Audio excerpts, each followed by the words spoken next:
اب ایران نے کل کے دن سے اپنے نسبتاً جدید ڈرون حدید 110 یہ نکالے اب اور ان کو استعمال کرنا شروع کیا. ان کی رفتار بھی زیادہ ہے اور ان کی شناخت بھی اتنے آرام سے نہیں ہوتی, یعنی یہ پہچان میں نہیں آتے اور یہ اپنے ٹارگٹ تک پہنچ جاتے ہیں. تو یہ ایک نئی طرح کی مصیبت. اب ایک مصیبت سے جان نہیں چھوٹ رہی تھی, پچھلے ڈرون بھاری پڑے ہوئے تھے, تو یہ اس سے بہتر ڈرون ایران نکال کر لایا. لیکن جو بریفنگ ہوئی ہے کیپٹل ہل میں, یہ امریکی حکام نے بریفنگ دی ہے سینیٹرز کو, تو اس بریفنگ کے اندر ایک بات کا اعتراف کیا ہے امریکی حکام نے کہ یہ جو 60 ڈرونز ہیں ان کا ابھی تک ہم کوئی حل نہیں نکال سکے. ہمیں سمجھ نہیں آ رہی کہ ان کو کیسے روکنا ہے, کیونکہ یہ بہت کم قیمت کے ڈرون ہیں. ان کو روکنے کے لیے بہت بھاری ہمیں ہتھیار استعمال کرنا پڑتا ہے, بہت قیمتی ہتھیار استعمال کرنا پڑتا ہے, جس کی قلت پیدا ہو رہی ہے. تو ہمارے پاس اس کے خلاف کوئی حکمت عملی نہیں ہے اور ہمیں اندازہ نہیں تھا کہ ہمیں اتنا بھاری پڑ جائے گا. یہ جناب وہ اعتراف کر رہے ہیں. ایران کے لیے جو سب سے بڑا چیلنج ہے نا, میں نے پہلے بھی آپ کو کہا تھا, وہ اب بھی وہی ہے. ایران کو اپنی چین آف کمانڈ ہر حال میں برقرار رکھنی ہوگی. ایران کی اگر چین آف کمانڈ ٹوٹ گئی اور ایک مرتبہ ایرانی بکھر گئے تو یہاں سے پھر امریکہ اور اسرائیل کا بہت بڑا فائدہ ہو جائے گا. ایران کو ہر حال میں اپنی موجودہ قیادت کو زندہ رکھنا ہوگا, انہیں بچانا ہوگا اور ایک چین آف کمانڈ برقرار رکھنی ہوگی کم سے کم اگلے 1 مہینے تک, یا جب تک یہ جنگ چلتی رہتی ہے. جب تک یہ جنگ چلتی رہے گی اور جنگ کے بعد بھی انہیں ہر حال میں اپنی قیادت کو زندہ رکھنا ہوگا اور ایک چین آف کمانڈ کو برقرار رکھنا ہوگا. چین آف کمانڈ کا مطلب یہ ہے کہ اوپر سے نیچے تک احکامات براہ راست پہنچتے رہے, یعنی جو آخری آدمی کھڑا ہے, جو ایکٹ کرنے والا ہے, وہاں تک اوپر سے جو احکامات ہیں ان کی چین ٹوٹنی نہیں چاہیے. چین آف کمانڈ رہنی چاہیے اور کنٹرول رہنا چاہیے سسٹم کے اوپر, اداروں کے اوپر, لوگوں کے اوپر, فورسز کے اوپر, اور کنٹرول کے ساتھ پوری کمانڈ ہونی چاہیے.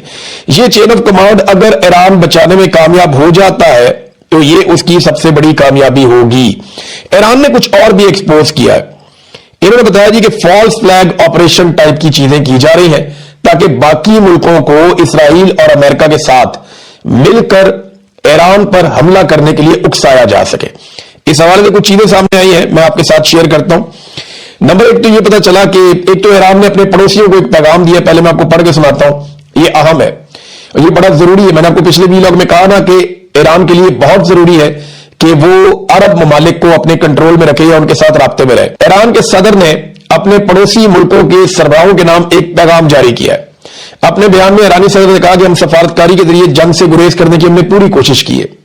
ہم نے کوشش کی کہ مذاکرات ہو جائیں, سفارتکاری ہو جائے, لیکن صہیونی امریکی فوج کی جارحیت نے ہمارے پاس اپنے دفاع کے سوا کوئی دوسرا راستہ چھوڑا ہی نہیں. یعنی ہم پہ انہوں نے جب اٹیک کر دیا, ہمیں مارنا شروع کر دیا, تو ہمارے پاس اپنا دفاع کرنے کے علاوہ دوسرا کوئی راستہ نہیں تھا.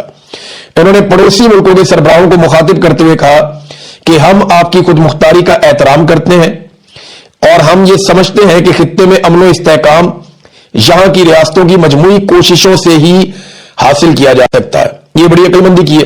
تمام عرب ممالک کو پیغام دیا کہ ہم آپ کی خود مختاری کا احترام کرتے ہیں, لیکن ہمارے پاس کوئی راستہ نہیں تھا امریکہ کو اور اسرائیل کو جواب دینے کے علاوہ, کیونکہ انہوں نے ہمیں دیوار کے ساتھ لگایا. ہم تو مذاکرات کرنا چاہ رہے تھے, ہم تو چاہ رہے تھے کہ سفارتکاری کے ذریعے سے مسئلہ حل ہو جائے, لیکن انہوں نے ایسا ہونے نہیں دیا. اب ناظرین جہاں پہ اس کی کوئی تفصیل ہے میں آپ کے ساتھ شیئر کرتا ہوں. یہ مڈل ایسٹ آئی نے اس کو لکھا ہے کہ Iranian officials say Israel carried out some of the drone strikes on Gulf energy sites. کہ وہ یہ کہہ رہے ہیں کہ گلف کی کوئی انرجی سائٹس ہے جہاں پہ ایرانی سورسز یہ کہتے ہیں کہ جو حملے کیے گئے ہیں وہ اسرائیل کی جانب سے کیے گئے. اب عرب ممالک کے انرجی سائٹس کے اوپر اسرائیل حملہ کر رہا ہے تو اس کا مطلب کیا ہے؟ Sources say that some of the attacks, namely on oil refineries, ports, and civilian targets, were carried out by Israel to provoke Gulf state into entering war. وہ کہتے ہیں وہ جنگ کے اندر گھسیٹ کے لانا چاہتا ہے, وہ اکسا رہا ہے ان ممالک کو کہ آ جاؤ جنگ کے اندر. ابھی یہاں پہ اس میں نا کچھ اور انفارمیشن بھی آئی ہے ہمارے پاس. وہ انفارمیشن یہ بتاتی ہے کہ سائپرس میں جو برطانوی بیس کے اوپر اٹیک ہوا تھا وہاں پہ بھی ایران کی طرف سے میزائل نہیں آیا تھا, یعنی وہ جو حملہ ہوا تھا وہ ایران کی جانب سے نہیں آیا تھا, یہ بھی کنفرمیشن ہوئی ہے. پھر ترکی میں گرنے والا جو میزائل ہے اس کا ملبہ جب چیک کیا گیا ہے تو یہ SM-3 انٹرسپٹر میزائل ہے، یعنی یہ بھی ایران کا نہیں ہے، انٹرسپٹر تو ایران کے پاس ہے ہی نہیں، یہ تو امریکہ یا اسرائیل استعمال کرتا ہے، تو یہ وہاں پہ آیا۔ تو ترکی کے اندر بھی جو ملبہ گرا، تو اب کوشش یہ کر رہا ہے اسرائیل کے کسی طرح سے اکساوے، اور اس سے پہلے کچھ بندے پکڑے گئے قطر میں اور سعودی عرب میں جو موساد کے لیے کام کر رہے تھے، انہیں گرفتار کر لیا گیا، اور وہ بم لگانے کے منصوبے بنا رہے تھے ان دونوں ملکوں میں، اور وہ پکڑے گئے۔ وجہ یہ اس میں سمجھ آ رہی ہے کہ یہاں بم لگایا جائے، ان ملکوں کو اکسایا جائے، اور سارے عرب ممالک مل کر ایران کے اوپر اٹیک کر دیں، تو اسرائیل کے لیے، امریکہ کے لیے صورتحال اور بہتر ہو جائے گی۔ اب یہ ناظرین ایک فالس فلیگ آپریشن ٹائپ کی صورتحال پیدا کی جا رہی ہے، لیکن ایران نے اس میں نہ صرف خبردار کیا ہے بلکہ اپنے پڑوسیوں کے نام ایک پیغام بھی واضح طور پہ انہوں نے جاری کر دیا ہے۔ ناظرین، عراق کا علاقہ ہے نجف، یہ ایک صحرا ہے نجف، یہاں پہ کمانڈوز اتارے گئے ہیلی کاپٹر کے ذریعے سے، یہ کچھ 6-7 ہیلی کاپٹر آتے ہیں، اور وہ یہ کل کی بات ہے، اور انہوں نے صحرا کے اندر کمانڈوز اور ساز و سامان اتارا ہے۔ اس کے بارے میں جب انہیں انفارمیشن ملی تو انہوں نے اپنی جاسوسوں کی ایک ٹولی روانہ کی، اپنی فوج کی، عراق نے، عراقی آفیشلز نے، کہ جا کے چیک کر کے آؤ کہ یہ کون لوگ ہیں، اور اس ٹولی کے اوپر اٹیک ہو گیا جس میں 2 لوگ ان کے شدید زخمی ہو گئے اور ایک فوجی ان کا جاں بحق ہو گیا۔ تو عراق اس کے اوپر انویسٹیگیشن کر رہا ہے۔ اب جو اب تک اس کے بارے میں پتا چلا ہے، یہ کنفرمیشن نہیں ہے، لیکن یہ پتا چلا ہے کہ یہ امریکن اور اسرائیلی کمانڈو ہو سکتے ہیں جنہیں ساز و سامان کے ساتھ اتارا گیا ہے، یا کوئی اور ملیشیا ہو سکتی ہے جن کے لوگ ان کے لیے کام کر رہے ہیں امریکہ اور اسرائیل کے لیے۔ بہرحال ہیلی کاپٹر کے ذریعے سے ان کو اتارا گیا ہے، اور ان کے پاس جدید آلات ہیں، کوئی ساز و سامان ہے جنگی، اور بہت ممکن ہے کہ ملیشیا جو لڑنا چاہ رہی ہے ایران کے ساتھ، یہ ان کو ہتھیار فراہم کریں، اور جو نگرانی کے آلات ہیں وہ بھی یہاں پہ اس علاقے میں لگائے جائیں تاکہ ایران کے خلاف اس ساری صورتحال کو استعمال کیا جا سکے۔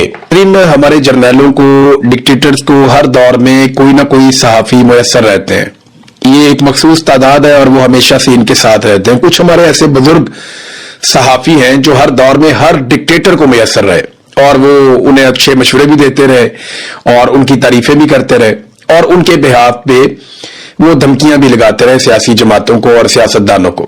ابھی یہ سلسلہ شروع ہو گیا ہے، اور PMLN کو یہ کہا جا رہا ہے کہ جناب اب آپ کا بوجھ مزید نہیں اٹھایا جا سکتا، یعنی PMLN کو سہیل وڑائچ صاحب نے بھی اب یہ کہنا شروع کر دیا، کچھ اور لوگ ہیں انہوں نے بھی یہ کہنا شروع کر دیا کہ مسلم لیگ نون کا جو بوجھ ہے یا جو ان کی نالائکی ہے وہ اب اسٹیبلشمنٹ مزید نہیں اٹھا سکتی۔ میرے خیال میں ایسا کچھ نہیں ہے، یہ صرف اور صرف چکر دینے کی ایک کوشش ہے، کیونکہ اس وقت کی جو اسٹیبلشمنٹ ہے وہ ون مین شو ہوتا ہے۔ عاصم منیر از اسٹیبلشمنٹ، کوئی اور نہیں ہے، عاصم منیر اسٹیبلشمنٹ ہے، جبکہ ان کے مقابلے میں دوسری طرف جنہیں کہا جا رہا ہے کہ انہیں ہٹا دیا جائے گا وہ PMLN ہے۔ تو یہ تو ایک دوسرے کی انشورنس پالیسی ہے۔ ہاں، یہ ممکن ہے کہ عاصم منیر صاحب بطور اسٹیبلشمنٹ کمزور ہو جائے اور ملٹری اسٹیبلشمنٹ زیادہ آگے چلی جائے، یا پاکستان کی فوج کے اندر موجود جرنیلوں کو یہ لگنا شروع ہو جائے کہ بیڑے ہی غرق ہو گیا، ادارے کا بھی بیڑا غرق ہو گیا، یعنی بہت بدنامی ہو گئی، پورا پاکستان ہم سے ناراض ہے، ہم نے پاکستانیوں کو ناراض بھی کر لیا، اپنی بہت جو عزت تھی اس کو بھی ہم نے خراب کیا، اور اس کے علاوہ عوام کے ساتھ اپنا تعلق بھی ہم نے بہت بری طرح خراب کر لیا، پاکستان کی معیشت بھی تباہ برباد کر دی، اور وہ کیک جس میں سے سب اپنا اپنا حصہ لے کر کھاتے تھے وہ کیک ہی بہت چھوٹا رہ گیا، پاکستان کی معیشت سکڑ گئی اور سکڑ کے بہت چھوٹی رہ گئی۔ تو اس وقت یہ ہوتا ہے نارملی، پرویز مشرف کو بھی شٹ اپ کال ملی تھی، اس سے پہلے اور جرنیل ہیں ان کو بھی شٹ اپ کال ملتی رہی ہے کہ جناب بس کر دو، پورا ادارہ اور ملک تباہ و برباد ہو گیا، آپ کے کھیل اب ہم اور برداشت نہیں کر سکتے۔ وہ سچویشن الگ ہوتی ہے، لیکن اب جو مختلف ٹاؤٹس ہیں جو ملٹری اسٹیبلشمنٹ کے قریب کام کرتے ہیں، ہمیشہ سے ان کی گڈ بک پہ رہتے ہیں، وہ اب PMLN کو آنکھیں دکھانا شروع ہو گئے، جناب آپ کا بوجھ ہم نہیں اٹھا سکتے۔ میرے خیال میں بوجھ PMLN کا نہیں ہے، بوجھ پیپلز پارٹی کا بھی نہیں ہے، بوجھ کبھی پاکستان تحریک انصاف بھی نہیں تھی۔ اس ملک کے اوپر جو اصل بوجھ ہے وہ پاکستان کی ملٹری اسٹیبلشمنٹ اور جرنیلوں کے غلط فیصلے اور اقتدار میں رہنے کی جرنیلوں کی خواہش ہے، یہ ہے اس ملک کے اوپر اصل بوجھ، اور کوئی بوجھ نہیں ہے۔ 78 سال سے ہم نے پاکستان کی اسٹیبلشمنٹ کا بوجھ اٹھایا ہوا ہے، یہ بوجھ پاکستان کی قوم کے اوپر سے اتر جائے نا تو ہماری کمر سیدھی ہو جائے اور پھر ہم بطور قوم ترقی کی طرف آگے بڑھ سکتے ہیں، لیکن اسٹیبلشمنٹ نے ہمیں جکڑ کے رکھا ہے۔ مثال کے طور پہ ہمارنی جان صاحب نے بڑا اچھا ڈیٹا پیش کیا